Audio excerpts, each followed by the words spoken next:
प्रत्येक 2 या 3 साल में मैं लंदन टूथ फोरम द्वारा कैक्सटन हॉल में आयोजित व्याख्यानों की श्रृंखला के लिए लंदन जाता हूँ। यह एक ऐसा मंच है जिसकी स्थापना मैंने कई वर्ष पूर्व की थी। निर्देशक डॉक्टर एवलिन फ्लिट ने मुझे अंग्रेजी समाचार पत्र के एक लेख सुझाव की शक्ति से निपटने के बारे में बताया था। यह एक व्यक्ति द्वारा 2 वर्ष में अपने अवचेतन मस्तिष्क को दिए गए सुझाव के बारे में था। मैं अपनी बेटी को ठीक करने के लिए अपना दाहिना हाथ दे दूंगा। ऐसा पता चला कि उसकी बेटी त्वचा के असाध्य रोग के साथ साथ अपंग बना देने वाली हड्डी की बीमारी आर्थराइटिस से जूझ रही थी। चिकित्सीय प्रयास उसकी स्थिति को कम न कर सके और उसका पिता अपनी पुत्री के ठीक होने की गहरी कामना रखता था, इसलिए उसने उसका इजहार उपयुक्त शब्दों से किया। डॉक्टर एवलिन फ्लिट ने कहा कि समाचार पत्र के लेख ने इस ओर इशारा किया कि एक दिन परिवार अपनी कार से जा रहा था, तब वह दूसरी गाड़ी से टकराई। पिता का दाहिना हाथ उसके कंधे से कट गया और तुरंत उसी वक्त उसकी बेटी का आर्थराइटिस और त्वचा रोग गायब हो गया।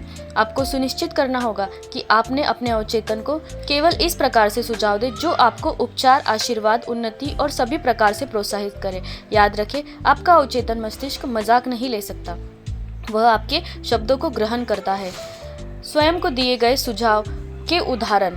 एक न्यूयॉर्क के दर्शक ने शिकागो में अपनी घड़ी देखी जिसका समय शिकागो के समय से 1 घंटा आगे था और उसने अपने शिकागो के दोस्त को बताया कि अभी तो 12 बजे है। उसके शिकागो के दोस्त ने बिना ध्यान दिए कि दोनों शहरों में समय का अंतर है, अपने न्यूयॉर्क वाले दोस्त को बताया कि वह भूखा है और उसे खाने पर जाना चाहिए।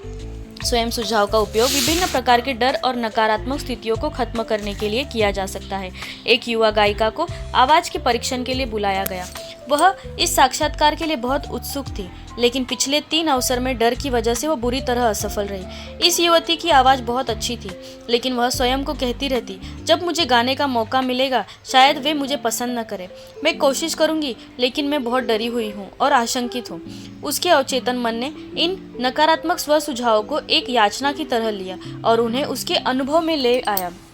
उसके असफल होने का कारण अनजाने में किया गया स्व सुझाव था, जैसे कि पूरे भावनात्मक और विषय वस्तु में मौन डर।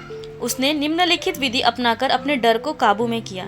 दिन में 2-3 बार वह स्वयं को कमरे में अलग किया। वह आराम कुर्सी पर निश्चित होकर बैठ गई, शरीर को ढीला किया और आंखें बंद कर ली। उसने अपने शरीर और मस्तिष्क को स्थिर किया। शारीरिक स्थिरता के लिए मानसिक निष्क्रियता अनुकूल है और वह मस्तिष्क को सुझाव के लिए ज़्यादा ग्राह्य बनाती है। उसने अपने भय के सुझाव को यह कर जवाब दिया, मैं बहुत सुंदर गाती हूँ, मैं संतुलित, शांत और आत्मविश्वास से भरी हुई हूँ। उसने इस वाक्य को धीरे धीरे शांति से पूरे भाव में 5 से 10 बार कहा। ऐसा वह दिन में 2-3 बार और रात को ठीक सोने से पहले कहती। सप्ताह के अंत तक वह शांत भाव और आत्मविश्वास से भर गई थी। जब उसे आवाज परीक्षण का निमंत्रण आया तो उसने एक अद्भुत और आश्चर्य से भरा परीक्षण दिया। एक स्त्री थी, उसकी याददाश्त कैसे लौट आई। एक स्त्री थी जिसकी आयु 75 वर्ष थी। उसकी स्वयं को कहने की आदत थी, मेरी याददाश्त खो रही है। उसने इस आदत को उल्टा कर दिया और एक दिन में कई बार स्वभाव को यह कह देती, आज से मेरी याददाश्त हर क्षेत्र में सुधर रही है। हर समय और हर जगह जिनको जानने की मुझे आवश्यकता है वो मुझे हमेशा याद रहेगा। इस तरह से मिली छाप स्पष्ट और ज़्यादा निश्चित होगी।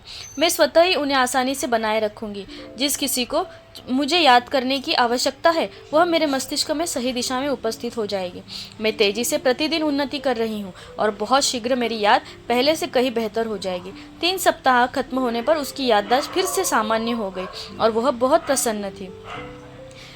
कई पुरुष जो चिड़चिड़ाहट और बुरे मिजाज की शिकायतें करते हैं, वे स्व सुझाव जल्दी ग्रहण करते हैं और निम्नलिखित वक्तव्यों को दिन में 2-3 बार सुबह, दोपहर और रात में सोने से पहले दोहराकर अद्वितीय परिणाम पाते हैं। आज से मैं ज़्यादा अच्छे स्वभाव का बनूंगा।